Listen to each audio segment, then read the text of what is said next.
Assalamualaikum warahmatullahi wabarakatuh. Waalaikumsalam warahmatullahi wabarakatuh. Bismillahirrahmanirrahim. Alhamdulillahi rabbil alamin. Wassalatu wassalamu ala sayyidina Muhammadin wa ala alihi wa sahbihi ajma'in.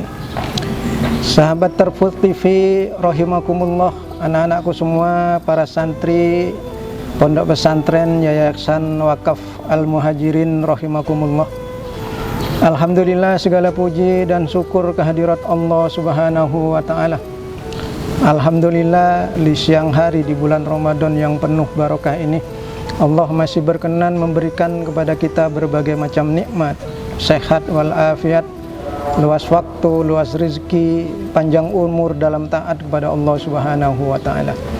Mudah-mudahan apa yang kita kerjakan hari ini, ibadah kita hari ini diterima oleh Allah Subhanahu wa taala.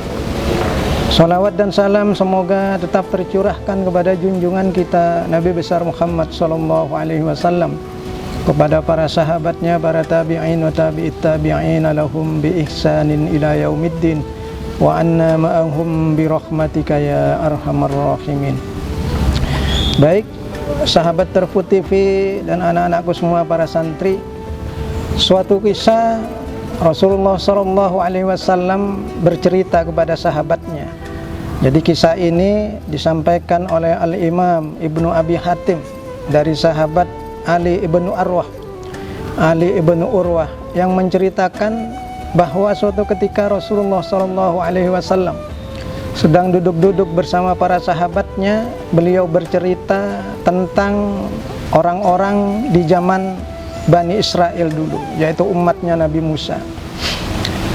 Beliau menceritakan, Rasulullah sallallahu alaihi wasallam menceritakan bahwa dulu di zaman Bani Israel ada orang-orang, atau kurang lebih di sini diceritakan oleh Rasulullah sallallahu alaihi wasallam, ada 4 orang di zaman Bani Israel yang senantiasa beribadah kepada Allah Subhanahu wa taala, tidak pernah bermaksiat sedikit pun.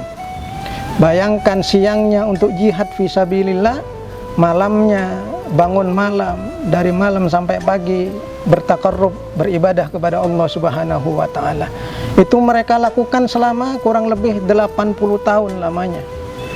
Siangnya berjihad fisabilillah, malamnya bangun malam untuk beribadah, tidak pernah bermaksiat sedikit pun selama 80 tahun. Maka para sahabat saat itu yang mendengarkan cerita itu merasa kagum dan terheran-heran dengan ibadahnya orang-orang Bani Israel tadi. Maka ketika itulah malaikat Jibril datang kepada Rasulullah sallallahu alaihi wasallam. Malaikat Jibril membawa kabar gembira bagi kita semua. Lalu malaikat Jibril menurunkan surat Al-Qadar itu, a'udzubillahi minasyaitonirrajim, bismillahirrahmanirrahim. Inna anzalnahu fi lailatul qadr. Wa ma adraka ma lailatul qadr. Lailatul qadri khairum min alfi syahr. Tanazzalul malaikatu warruhu fiha biizni rabbihim min kulli amr. Salamun hiya hatta matla'il fajr.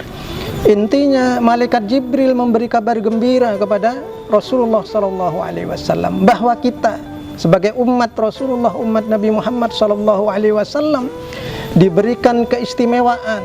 Kita diberikan satu malam, yaitu namanya malam Lailatul Qadar, malam diturunkannya Al-Quran. Itu kata Allah Subhanahu wa taala, khairun min alfi syahr. Malam Lailatul Qadar itu adalah malam yang lebih baik dari 1000 bulan. Itu artinya apa?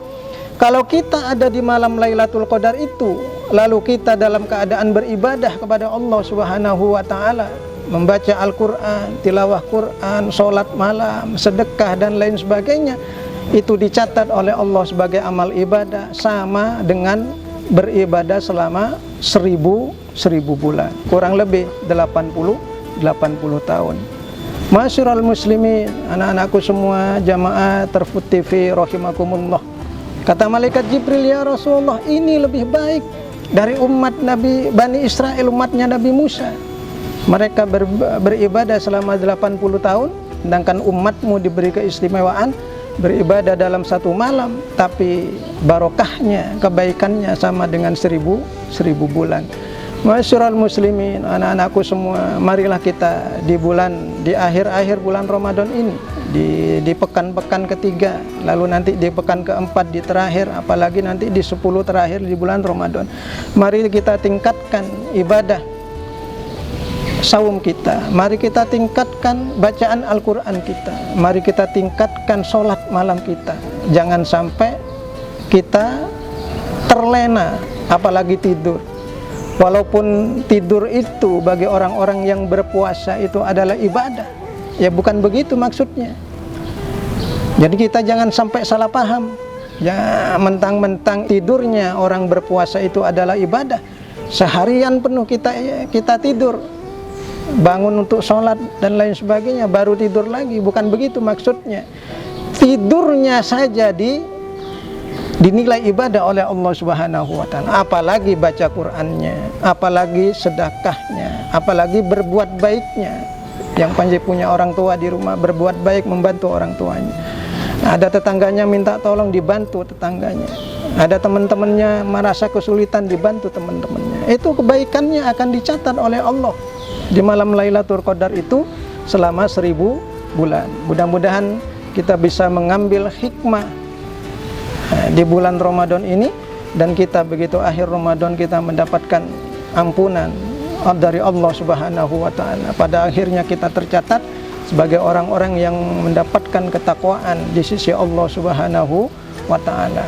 Dan kita nanti beberapa hari kemudian kita mengagungkan Allah Subhanahu wa Ta'ala di Idul Fitri, kita bertakbir, kita mendapatkan kemenangan dari Allah Subhanahu wa Ta'ala.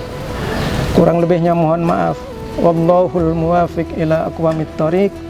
Wassalamualaikum warahmatullahi wabarakatuh. Waalaikumsalam warahmatullahi wabarakatuh.